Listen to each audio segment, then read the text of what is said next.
Assalamualaikum warahmatullahi wabarakatuh. Saya Wahyu Alfiansa, NIM 2241911. Saya akan mempresentasikan ekonomi pada dinasti Abbasiyah. Gambaran umum periode dinasti Abbasiyah. Dinasti Abbasiyah 750 sampai 1258 Masehi merupakan salah satu periode keemasan peradaban Islam yang ditandai dengan kemajuan ilmu pengetahuan, budaya, dan ekonomi. Berpusat di Baghdad, dinasti ini menjadi pusat perdagangan global yang menghubungkan Asia, Afrika, dan Eropa. Pemerintahan Abbasiyah menerapkan sistem ekonomi berbasis syariah dengan menggabungkan prinsip Islam dan praktik ekonomi dari peradaban sebelumnya, seperti Persia dan Romawi.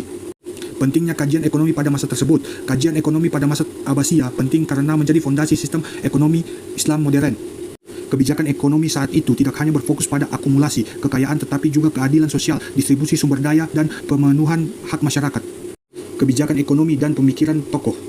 Dinasti Abbasiyah mengembangkan kebijakan ekonomi yang inovatif, diperbarui oleh pemikiran seperti Abu Yusuf, penulis kitab yaitu Kitab Al-Harij, dan Imam Ghazali.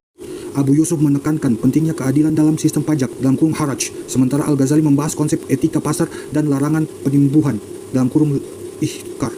Pemerintah juga membentuk institusi seperti Baitul Mal untuk mengelola keuangan negara. Nilai-nilai Islam dalam kebijakan ekonomi.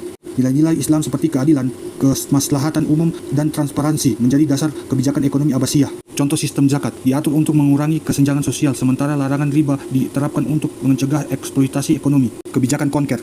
Kebijakan fiskal, penerapan pajak tanah karaj dan pajak per kepala jizyah dengan prinsip progresif di mana tarif disesuaikan dengan kemampuan masyarakat. Distribusi zakat, zakat dikelola negara dan dialokasikan untuk fakir miskin, pembangunan dan infrastruktur serta pendidikan. Pasar terkendali, pengawasan pasar hisbah oleh tasik oleh muhtazib untuk memastikan transaksi jujur dan pertimbangan yang adil. Wakaf, pengembangan wakaf untuk mendatai rumah sakit, sekolah, dan fasilitas politik.